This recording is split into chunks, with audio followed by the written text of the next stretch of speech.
or redeem them, or any of that. What would save them is if they clean up their act and made a good movie with one of their beloved franchises. Because that's what got us in this mess in the first place. That's what caused the DreamWorks problem, and that'll be what they need to save it. Whether it's an amazing Shrek 5, Puss in Boots 3, How to Train Your Dragon 4, or even Kung Fu Panda 5, we'll just have to wait and see. Now if you excuse me, I have a video to work on, one that's about a very famous panda, and more importantly, one of his somewhat underrated villains, one that deserved to be the Dragon Warrior more than randomly inserted Aquafina Wolf, the great and mighty Tai Lung.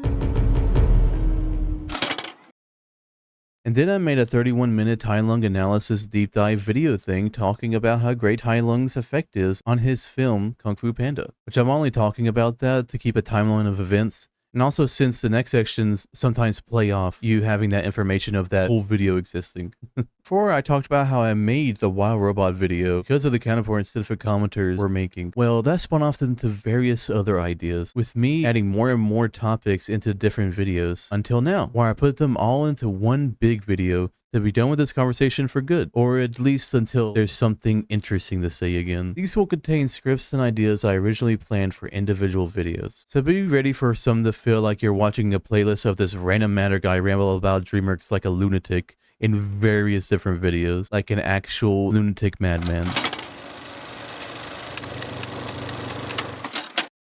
While discussing the DreamWorks problem of them going downhill within recent memory, I've done a couple of videos about that if you didn't know, and within that discussion and many other points of discussion has propped up, just like my The Wild Robots Won't Save DreamWorks Even If It's Good video. Another one of these has been, why are people worried about a bad or average movie coming out after a good movie? Or that DreamWorks has always been like this. They have constantly gone from releasing amazing films followed by mediocrity and utter trash, then immediately dropping another banger again. This has not changed since the studio first started releasing films. How is this any different? Well, I'll tell you how it's different. Think of some of the worst movies of DreamWorks. Movies people have done 30+ minute rants on: Shark Tale, B-Movie, maybe even Turbo, Monsters vs. Aliens?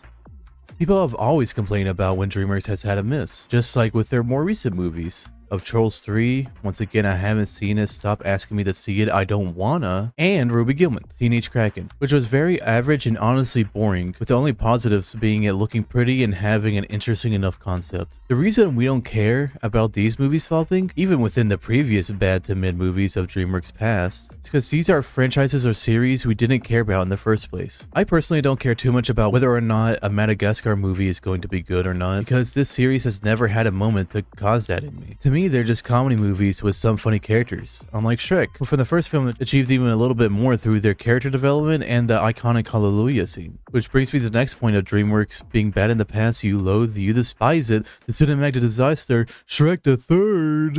I don't think I need to tell you about how terrible this film is. It took anything good after the first incredible sequel of Shrek 2 and downgraded everything in every conceivable way, effectively ruining Shrek in the public zeitgeist. If you subscribe to that theory, thought, and not the fact that the internet is definitely the reason for him being a meme. But I believe this movie, Shrek the Third, is in fact not worse of a sequel than Megamind 2 or even Kung Fu Panda 4. It might be hard to hear, but hear me out. The main thing we love about Shrek the Third is the fact that we could just skip it.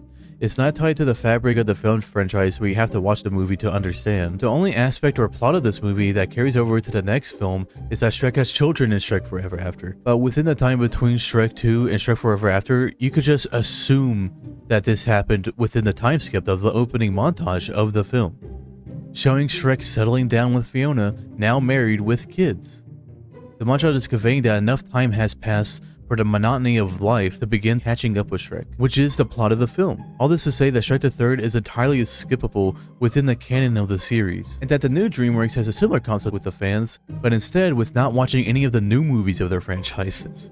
You see, while all DreamWorks being bad was either with the plain awful original films like Shark Tale or already existing franchises you're able to skip like Shrek the Third, but with the new DreamWorks, you have again the mid-original films that leave a nothing remark like Ruby Gilman, or unskippable awful films in already existing franchises like Megamind 2 and Kung Fu Panda 4. I don't need to talk again like whatsoever about why Megamind 2 is bad. I could just put in about 5 to 20 seconds of clips and you can remember how awful it is like I've done other times. Megamind 2 was a mega failure. Oh, right, I'm a hero now.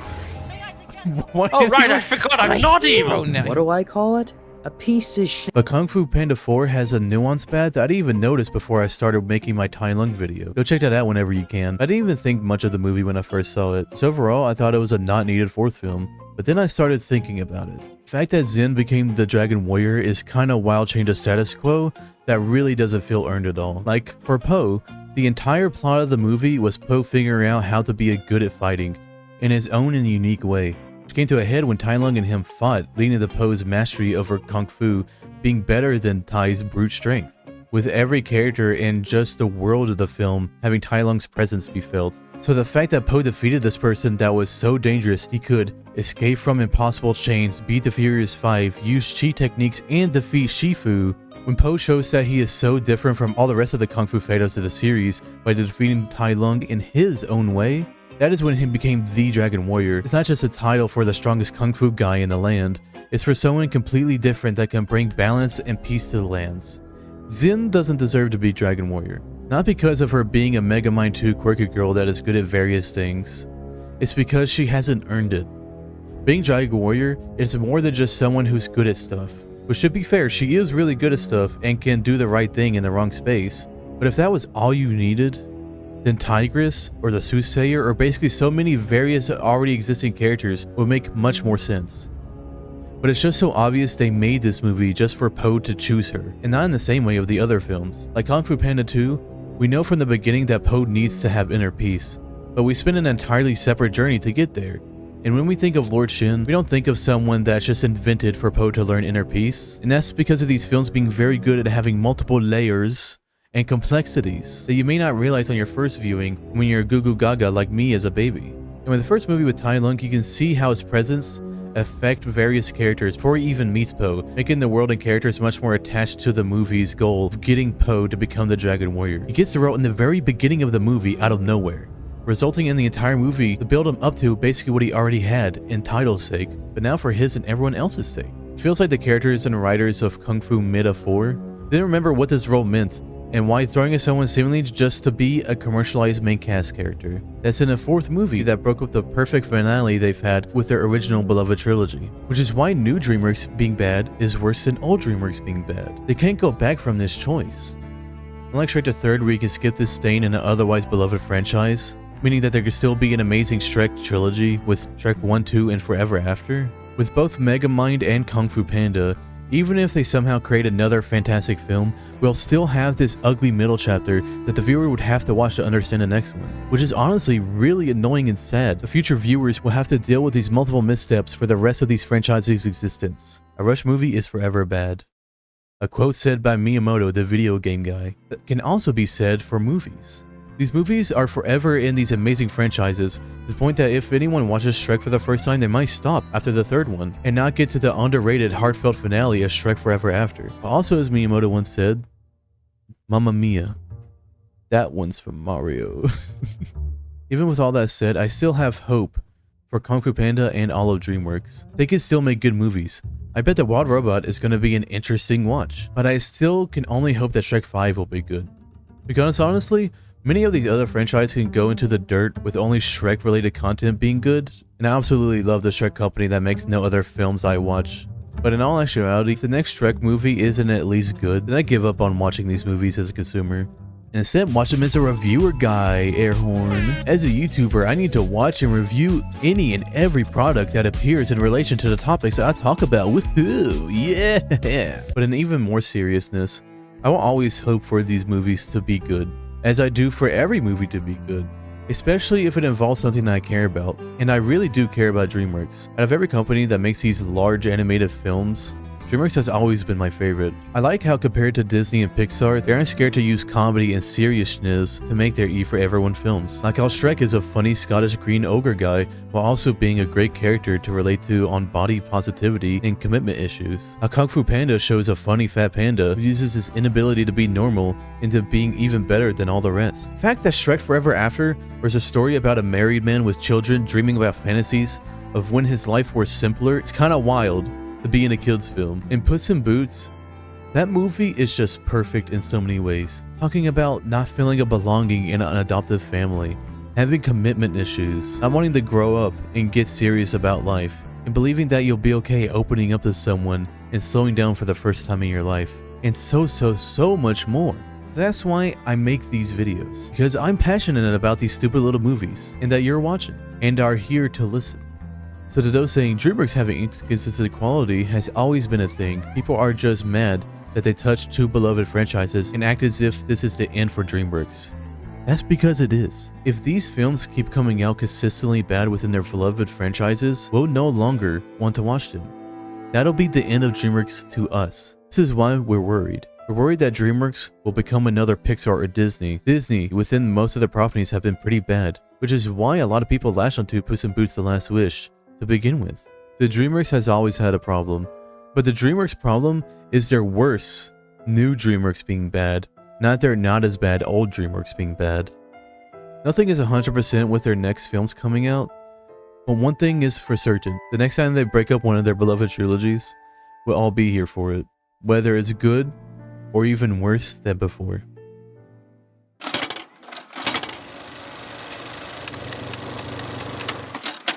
So I'd like to talk about what I said at the end of my Puss in Boots: The Last Wish video.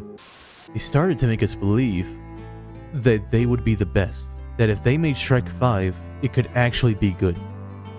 Now I can't wait for them to release Shrek 6 and 7, Kung Fu Panda 5, Madagascar 8, and a live-action How to Train Your Dragon movie.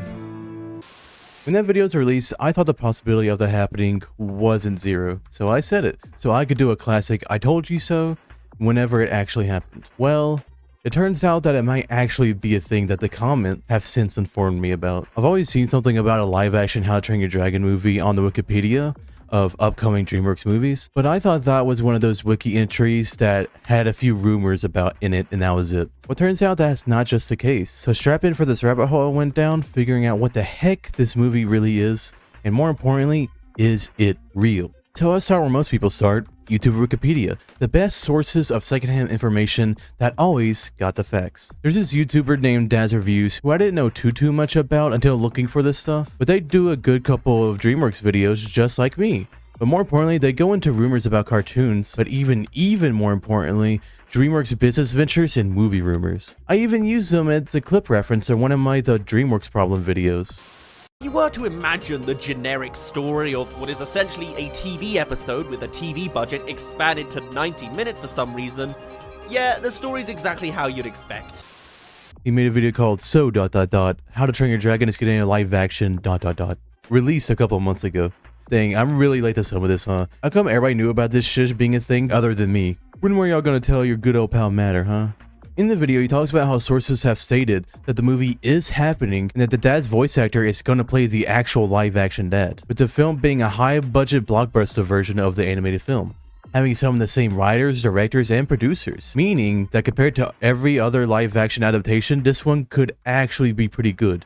But then again, there's no likely way that a live-action remake could be better than the original.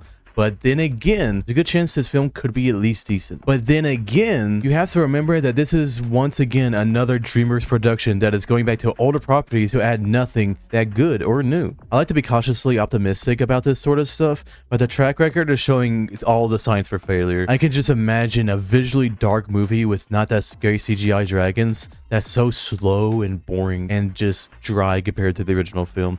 I can already see the dad giving a talk to some other characters and it just being so quiet that you can't even really hear it. I hope that's not the case, but I'm just so used to mainly Disney doing this sort of thing that I can't imagine any other way a studio can do it, but I still have hope. Hope that the movie will at least be an okay watch, since DreamWorks is about anything but being like Disney. But if they do, I really hope they do it for other franchises. Like, imagine a dull looking live action Shrek. Compared to everything else, that would be pretty dang funny. Or even a live action Shark Tale. Holy crap, Will Smith fish but real? It's like the genie but even more disgustingly vile. Anyways, back to the main point of this video of if this movie is even real. That's all Daz really said. The rest of the video is just discussion, just like I was doing. So now it's time for the harder part: reading. Ugh. Well, most sources are saying they're expected to come out in 2025, with filming beginning in June of 2023. Some information goes all over the place, but Release date I've seen is June 13th, 2025, meaning that only a year from now, we have this glorious film grace our screens. With Mason Thames as Hiccup, Nico Park as Astrid, the actor of the main boy from Black Phone horror movie, and the actor from The Last of Us show's opening daughter. These peeps are pretty alright actors, so we'll just have to pray that they'll be giving good direction. Alright, that's enough of reading because I'm honestly getting nowhere with these articles and wikis. So even with all that said, it could still be a maybe. But with how much information there appears to be, I'd say it's likely in production at least. If any new information comes out before I release this video, I will do an unrealistic backflip off a live action dragon. I don't think we'll truly know if it's actually real until a trailer comes out or something, because that's usually just how this rumor mill type of stuff goes. And I'll be there to tell you guys about it. Bye. Also, since this video is like a real or not, I'll just say it's real because that reality is more interesting. Okay, bye-bye.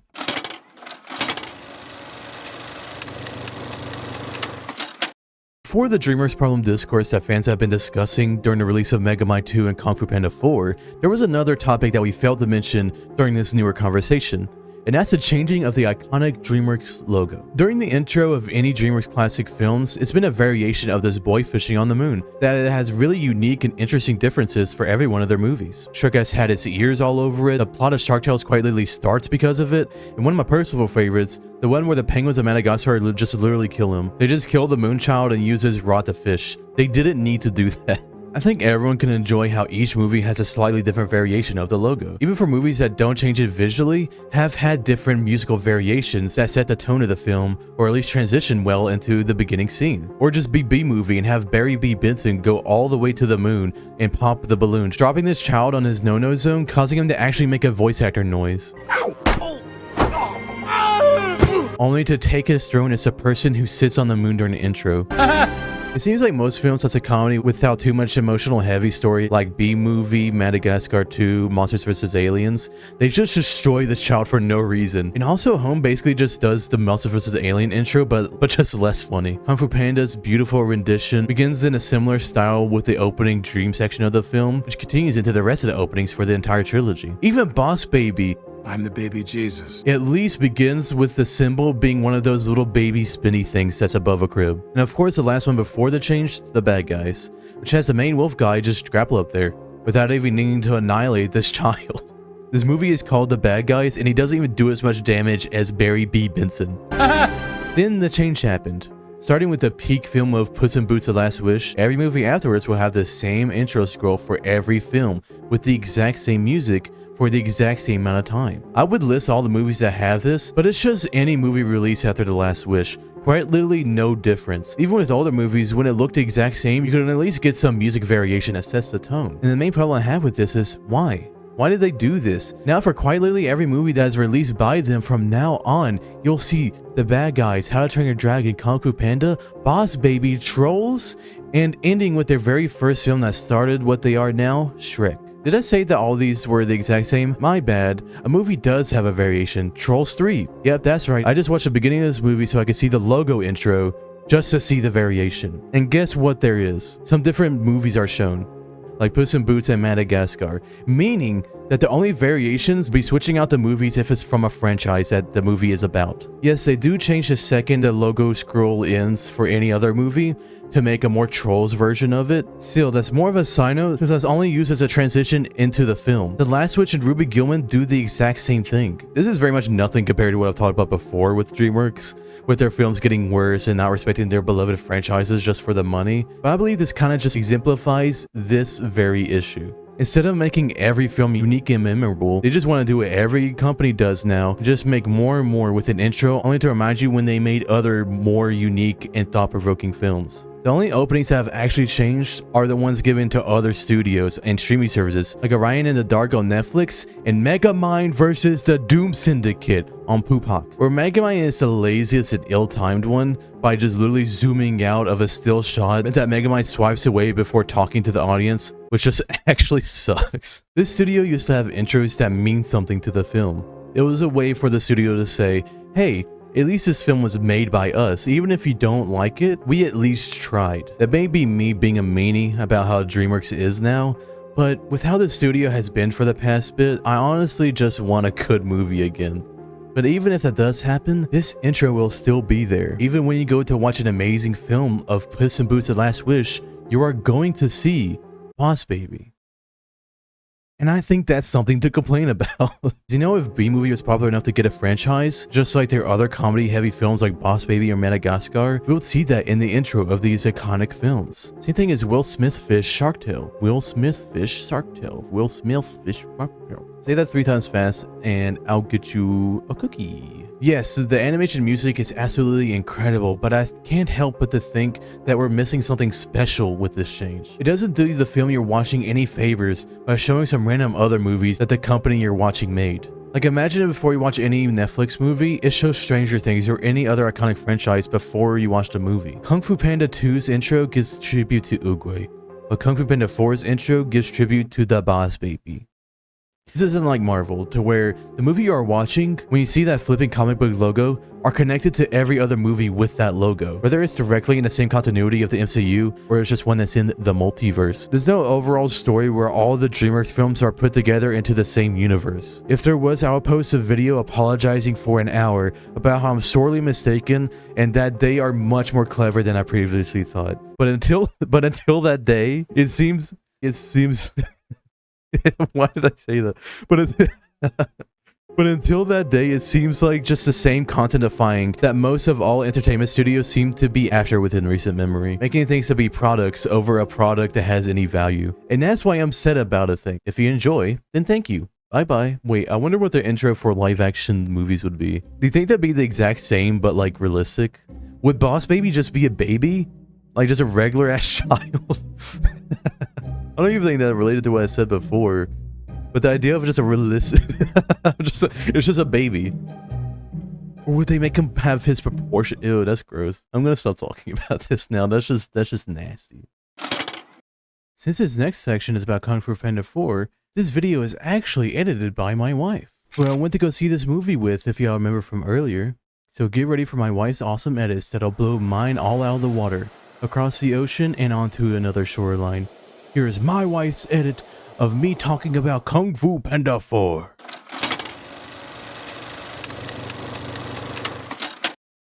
After thinking about it for a while, rewatching some Kung Fu Panda movies, and making my 30+ minute Tai Lung video, I've really been thinking, did we really need a 4th Kung Fu Panda movie? Now I know most people are already thinking that, but for some reason, I was giving Kung Fu Panda 4 a chance. It's a movie coming years after this awesome trilogy that could be a great movie. That's the thing. Any and all movies could be a good movie if made by the right people. I think if most companies made Shrek, it would have been the worst thing you've ever seen. A parody about fairy tales that has a nasty ogre protagonist that was built from bitterness towards Disney is something that could have been the worst, disgusting, unfunny garbage you've ever seen. Instead, it was a funny series with a lot of heart put into it. So when Kung Fu Panda 4 came out, I decided to give it a chance. Because not only could this movie be good, but it was also the same studio that made various other good films, including this very franchise. But then was sorely mistaken when the movie was boring to mid to just plain bad. It somehow had a worse villain than Kai from the 3rd movie, reduced Post's character arc a bit backwards just for a new plot, and kind of ruined the whole Dragon Warrior thing that started this franchise in the dang first place. But when I first left the theater, I didn't hate it or say it was bad. I thought it was an okay movie that people are a little too angry about. But then as time went on, I started thinking about it. All the different little details, like how the chameleon has not an interesting basic backstory. I forgot how to talk. I don't know why. She has nothing on any other character from this studio and from this franchise. She has so many other solutions than stealing the powers of Kung Fu from the spirit world. Also, her name is The Chameleon, which is super lame and shows how she has no personality of her own. She has no personality because that's the point of her. She takes from other characters to build herself up, but that doesn't make an interesting villain, especially in the way that they show it. You can see how this could be an interesting idea that could be almost great, if only they got the right people to make it. What I believe could have saved Kung Fu Panda 4 with the plot we have is to start it from Zin's point of view. I know, we don't like her or anything, but I believe that this could be very interesting if the movie started with the knowledge of what happened to Zin, why she's lying to Po and everything, because then the entire movie, with every other scene, will be centered around the idea that Zin is lying to Po for her evil stepmother. This is like Tangled if it was only from Rapunzel's point of view. The movie would be so much worse. I mean, we wouldn't care so much for Flynn's character. Zin is the same kind of quirky, smart mouth character. It's just missing the aspect of why they are the way they are and what they are really doing here. Because if we can guess there's a lie reveal coming, it might as well be obvious and used to pull heartstrings. Just like Tangled. God, I love Tangled. More Tangled, less Frozen, please. Oh God. So if Po, I'm sorry, I'm going insane. So if Po and Zin were both equal protagonists in the way that it would make the story flow better and have more time and more interesting scenes, and make every character better by making the audience know more, so they would have moments like Po being lied to, then Zin looks all sad or something. Like, remember that moment on the boat when Zin was obviously not telling Po everything he needs to know? Imagine if after that, it was a whole moment with Zin by herself contemplating if she's doing the right thing. All that and more would have made Zin at least a little bit better and more worthy of being the Dragon Warrior. Because in the case of the movie right now, Zin doesn't deserve at all to be the Dragon Warrior and did really nothing to earn it besides being an okay person. Congrats, you portrayed your stepmom when she tried to hurt your friend. Tigress didn't die for this. No, she's not dead, but she might as well be, along with the Furious 5, because they became the Famous 5, as in they're too famous to be in this dying film franchise. Bada boom, pow pow, da ding ding. What is this script? I wrote down in the script, ba da ba, boom pow ding dang.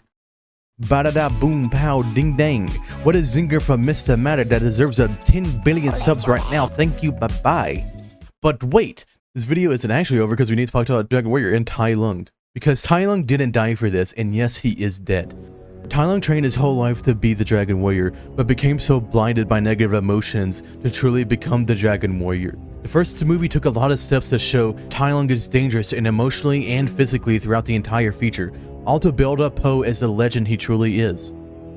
They maybe tried to do this by going to Zim's hometown and showing some trials she has to go through and why she became skilled, but they never showed her going against all odds or anything. Po was a fat nerd who has nothing going on in his life, but learned to be able to defeat a great warrior. Zin is a skilled criminal who is good at most of everything, who just decides to be a good person instead of being a somewhat bad one. But that doesn't mean anything. Po truly earned his place as Dragon Warrior. Zin is just kinda given it, as much as any other character. The Dragon Warrior is about being able to bring balance and peace to the lands, like the Valley of Peace. But all Zin did was defeat the chameleon because Po was trapped, which could have been really impactful if we gave a single crap about the relationship between Zin and the chameleon. Then I might be like, oh, at least the movie has emotion with this decision, but no. It's just to have a new protagonist, Wolf Girl, I guess. But except she's not even going to replace Po. Because once Jack Black Po isn't in a Kung Fu Panda production, no one goes and sees the movie. Which is a real shame because they could have gotten an actual panda like the ones Po trained in his father's village to be the Dragon Warrior. You know, to have a Kung Fu Panda. But I honestly believe that the writers only saw the first movie, which is why they gave the only villain speaking lines to Tai Lung.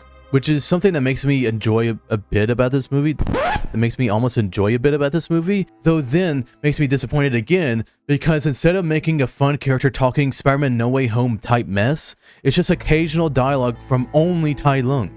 Oogway made a mistake choosing you as the Dragon Warrior. Which makes his almost meaningful words towards Po hollow, because it's just a fake Tai Lung. Even though I love the idea, we all know that Tai Lung could have been redeemed, if only he was able to, but this just feels like a hollow version of that.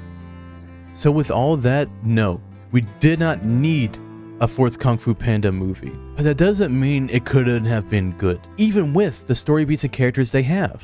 I hope I said enough in this video to show that this movie could have been great, but instead it's eh.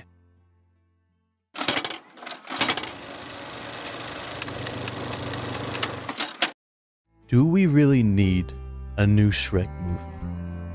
Not really. Okay, but seriously, I had this video at first to be a sequel to the Kung Fu Panda 4 one, but do I really need to do a whole spiel about it? We all know it boils down to no, but if it's well written, I wouldn't oppose to it, because that's what all these types of videos are. Shrek 1 was a standout classic original film. Shrek 2 was an incredibly made sequel that elevates everything to be so much better that they got away with doing a fairly similar story. Shrek 3 is a mess that focuses on bad jokes and god-awful writing. And Shrek Forever After is a true third film that's an emotional finale to this pleasantly amazing franchise. So of course, there's no actual need for another one since it has a pretty good heartfelt finale.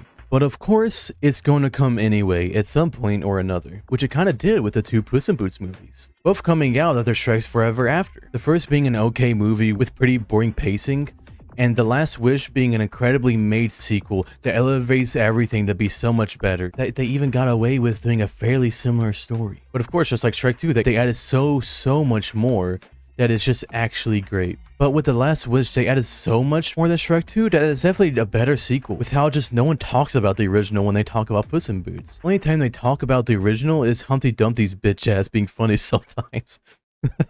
But anyways, never mind all that. This is all to say, I'm giving my opinions about these movies. Yeah, I'm giving my opinions because that's what you do in these types of videos to get to the next point about saying what a sequel needs, how I would write it, or how this aspect should carry over. But we both know none of these really matter. We don't need a new Shrek movie. We don't need one that ruins the flow of the franchise like Megamind or Kung Fu Panda, but we would like one that's pretty dang decent. It's all we ever ask for from a franchise, just to make decent movies that have purpose in the franchise and don't ruin elements that are already there. That could be applied to so many discussions about so many movies or shows that people have been talking about over the past couple years. Looking at you, Disney, we just want an inspired piece of media that'll be fun or interesting or thoughtful to watch. Something that doesn't piss you off or make you wish the movie didn't exist because of how it ruins the franchise. Because it ruins the franchise in the eyes of the viewer. Or should I say to the companies watching, it ruins the product in the eyes of the consumer. And don't get me wrong, I could go for some product consumer type stuff any day of the week. Just make it a good watch, you know? But with the next section coming up, I'm not sure if that can be the case anymore.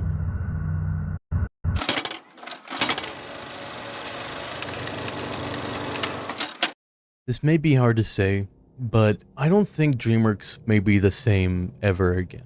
It's said that the reason DreamWorks has been doing more spin-offs and sourcing out animations is because of DreamWorks being essentially bought out. As reported on October 6, 2023, Cartoon Brew said that DreamWorks Animation was moving away from producing films in-house at their Glendale campus to rely more heavily on outside studios after 2024, as part of a layoff in a series of meetings the previous month. Low morale was cited. According to the report, Sony Pictures Imageworks was named as the animation service for one of DreamWorks' two unannounced films, scheduled for 2025, one of the films being a sequel. The Wild Robot would be the final film to be animated entirely in-house at DreamWorks. As it was reported in October 2023, the studio will be shifting away from producing films in-house, relying more heavily on outside studios after 2024. I still have hope. But isn't this news just terrible? Not only did we have all of everything that I've previously said throughout this entire video, however long this is, but the fact that it may continue even more.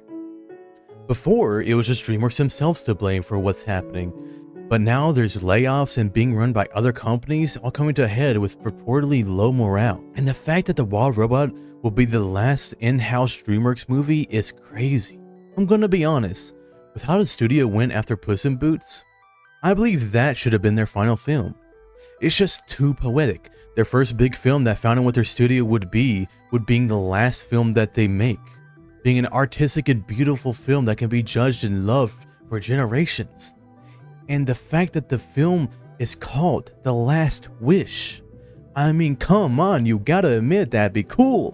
When I started making this big video, I thought I just talk about the flaws of DreamWorks and their products, and respond to people that downplay how disappointing the recent films have been. But now I see that this video is kind of more of my goodbye to their studio in a way. I love their films, I really do. Ever since I was a kid, I enjoyed them. I remember watching Shrek 2 while eating McDonald's, getting a Shrek Forever After toy at my grandma's house. Then as I grew up and watched more and more YouTubers like Schaffrillas talk in depth about these movies, I realized how much I enjoy these movies even more than just stuff I enjoyed as a kid. Like, there's some childhood movies I can watch that are just enjoyable, passable, but then there's DreamWorks, being enjoyable and deep with multiple layers of storytelling and morals all packed around incredible animation. Megamind, Shrek, Kung Fu Panda, all of these franchises are very near and dear to my heart. So the fact that they can just throw these away to be bad or mediocre is why I started this whole DreamWorks Problem video thing. But again, like I said, I still have hope. These film companies can get as bankrupt as they want with their ideas, and I always will hold hope that there will be a gem that washes up to a shore in their sea of actual garbage. Because if the same company that made the Emoji Movie can later make Spider-Verse, then I believe that there could be something great from DreamWorks again. Just probably not likely since, you know, literally this entire video. I guess that's really all I had to say. This really feels like the end, doesn't it? Feels kind of final. How can there be a section after that downer of one? Well, I think I have at least one more section I'd like to do to lighten the mood and give you guys something that's hopefully pretty fun. I hope you enjoyed watching.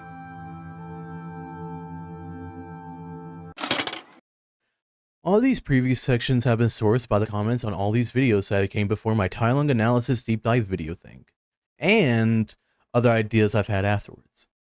So for this last section, I wanted to go through some of these more interesting comments and discuss what I haven't already with those response videos that were previously in this very video you're watching now previously. I hope everyone appreciates me trying to be extra transparent and clear, and that it doesn't come across as annoying or anything.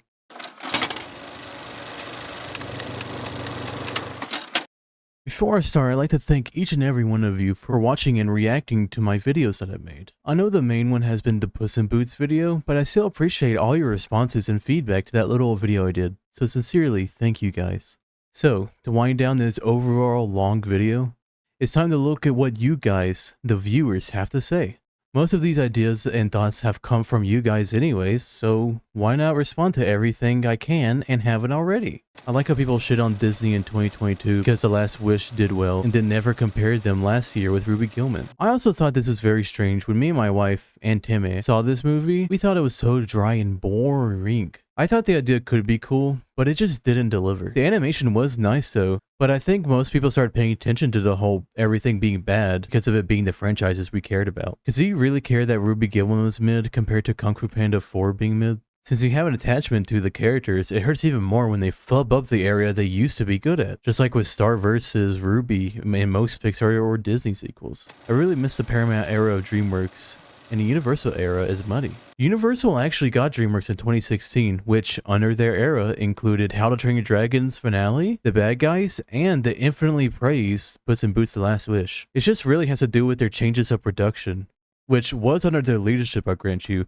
but I think could have been any company, especially considering how every other company is doing the similar things of uninspired sequels for only money, with no passion involved even. We live in a world where Lord Shin isn't the most dangerous peacock to DreamWorks.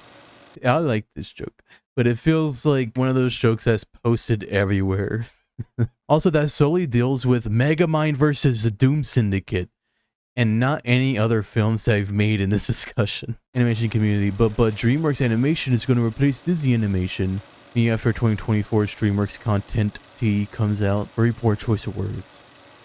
The Dark Knight Joker, Dark Knight. It is interesting that everyone talked about them beating Disney, because, you know, Disney is the movie studio punching bag. But this video took so long to make that Pixar actually had a decent sequel with Inside Out 2. I thought that could never happen after the whole Incredibles 2 fiasco. The whole animation studio comparison war thing feels like it's kind of over by this point now, because every company has the exact same problem plaguing them. We just have to hope that the tides change for the better, brosos.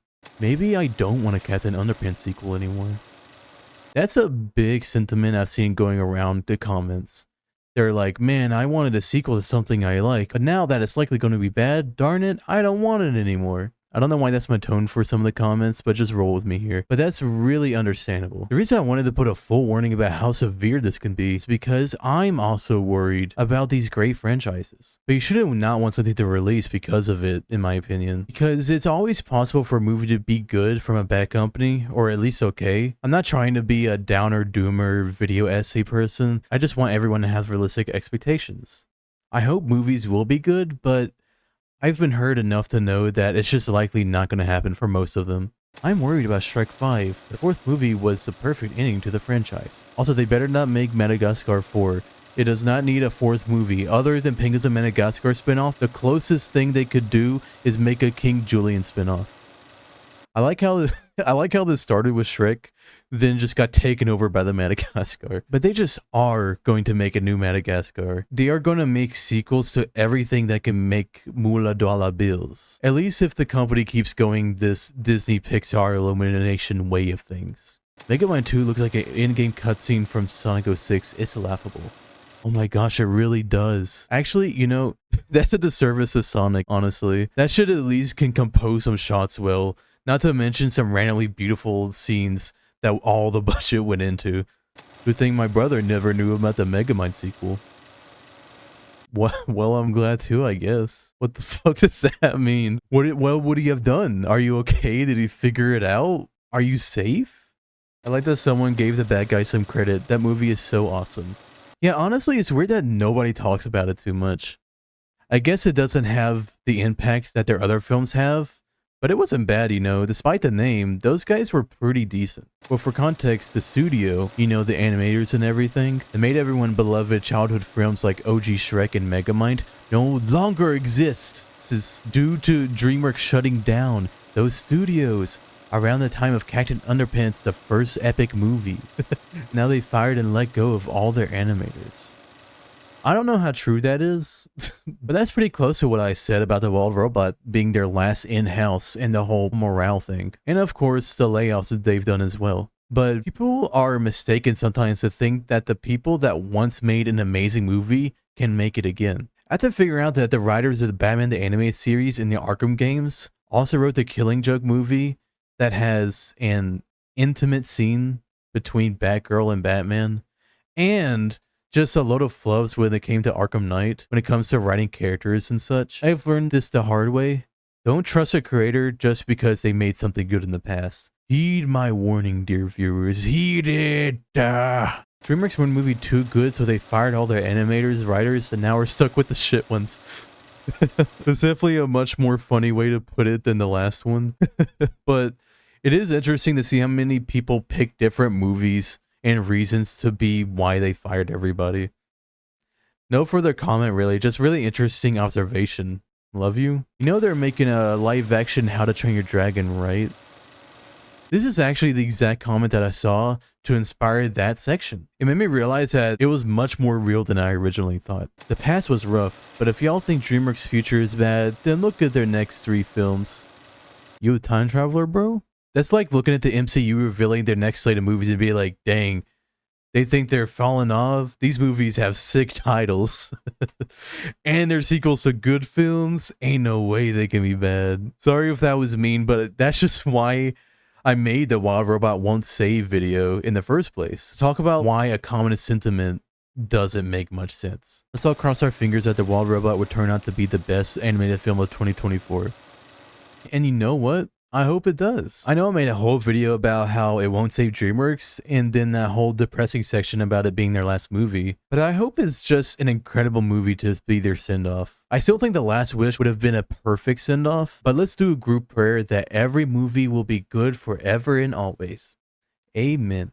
They first released an amazing movie that's a sequel to a mid-movie, then follow up with crappy sequels to great films. It's ridiculous.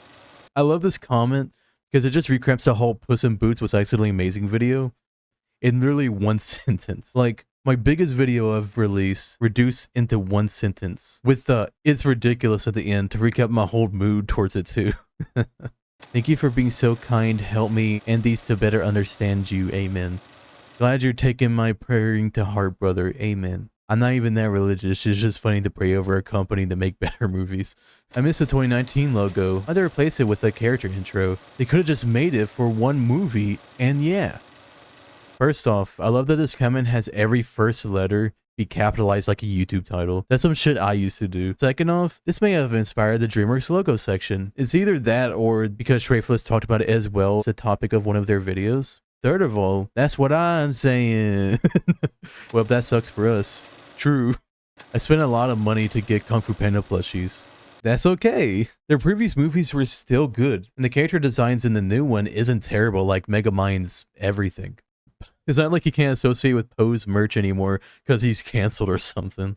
I love the B movie. It's just a massive troll film and I respect the fuck out of it. I do enjoy B movie. It's just not a good movie though. Also, I don't think it's a troll film. I think it's just a bad comedy that comes back around to being ironically and meme funny. If you want a troll film, there's Trolls 2 World Tour, which I'm never going to watch. Stop asking me. DreamWorks is very inconsistent and I don't mind that. Good for you, guy, I guess. Why are you here? I agree with most things said here, but a few points. The Last Wish was not accidentally good. There was obviously much passion put into it, so much love from the creators to the point that it really shows. To call a success an accident is really undermining it, and in my opinion takes away from your point I think you're trying to make.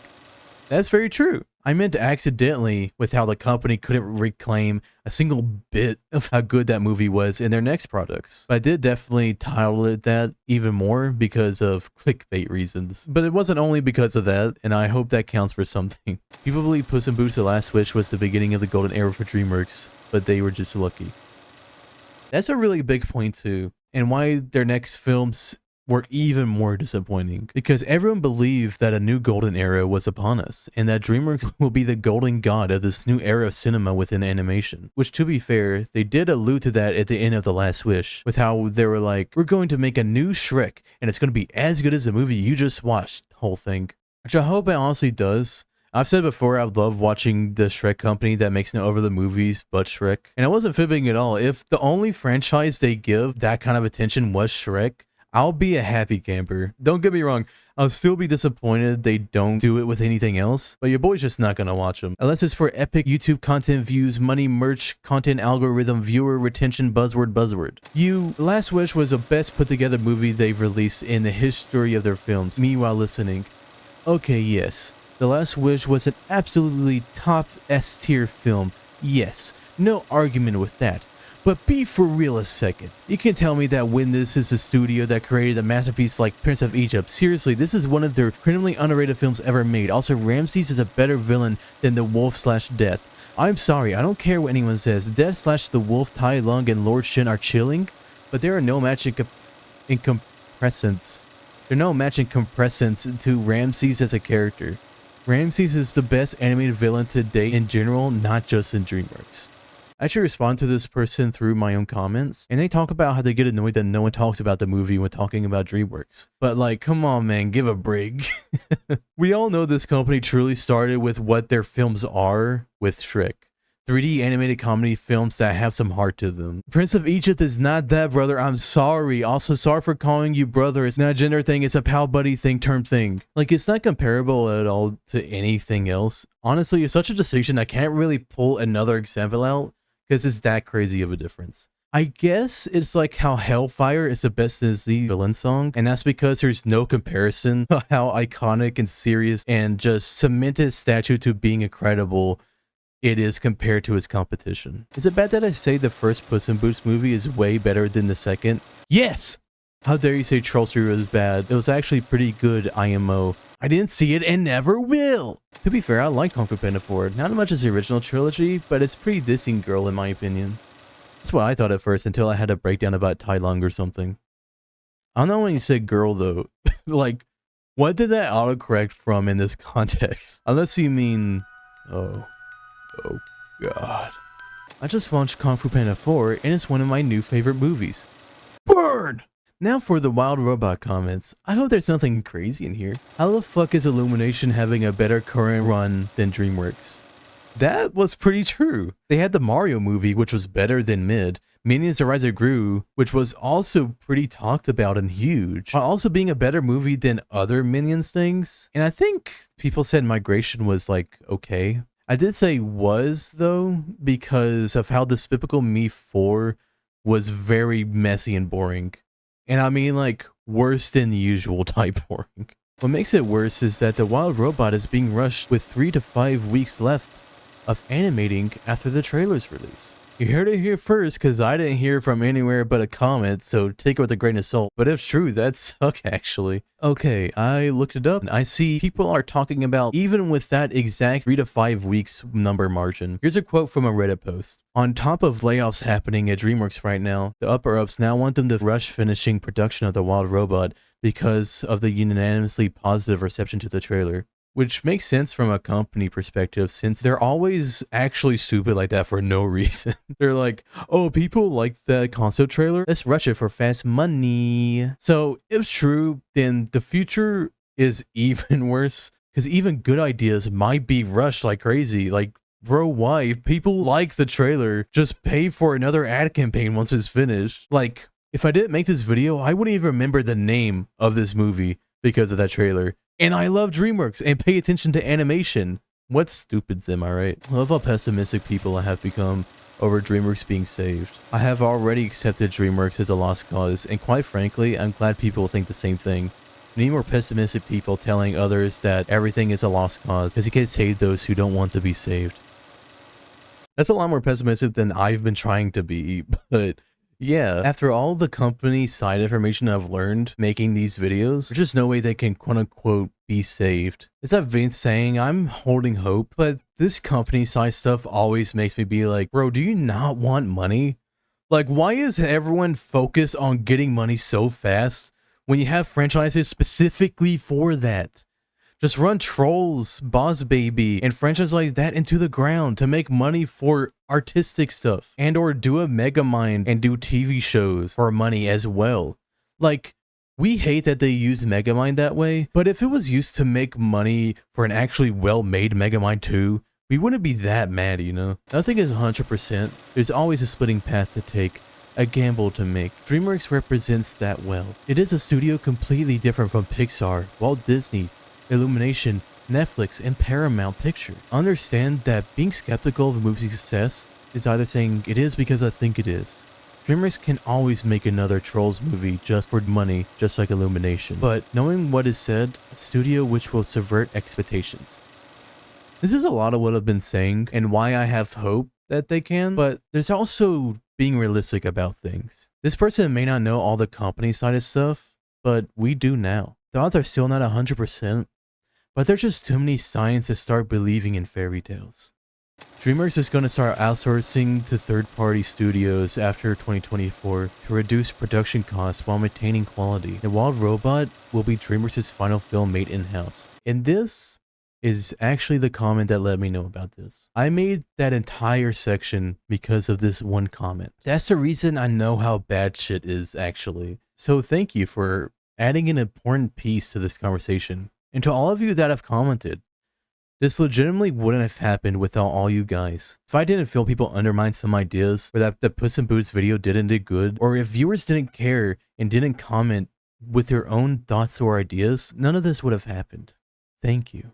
Unpopular opinion, I thoroughly enjoyed Lightyear. I did not care for or about the terrible gay stuff. I did not care about scientific accuracy. I did not much care that they made Buzz the stick in the mud that he is. I think Lightyear did alright. It wasn't great. I understand why people don't like it, but I do.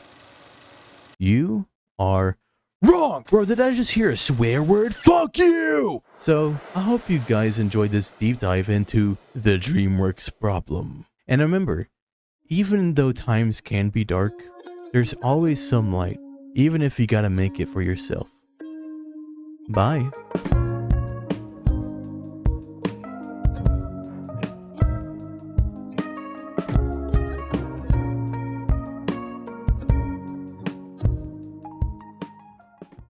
Bro, did I just hear a swear word? Fuck you! You are wrong! Burn! Yes! I did not see it and I never will!